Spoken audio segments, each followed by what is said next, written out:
টাকা একজন মহৎ করে না ভাই। তোর সারা শরীরে রক্ত কেন? কি হয়েছে? দাদি, বাজার থেকে আসার পথে সাইকেল দুর্ঘটনা ঘটেছে।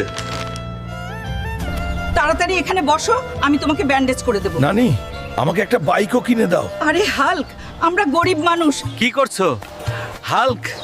কিছু না চাচা, শুধু ভাবছি আমি একটা বাইক কিনবো। ও পাগল হাল্ক, তোর বাইক কেনার জন্য টাকা দরকার, তুই টাকা পাবি কোথায়? চাচা চিন্তা করো না, আমার একটা জঙ্গল আছে তাই না, আমি সেখান থেকে গরু ধরবো আর বিক্রি করবো।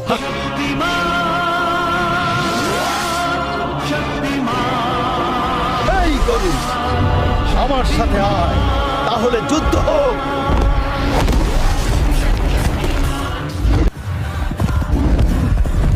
এইবার আমার বাইক কেনার স্বপ্ন সত্যি হবে।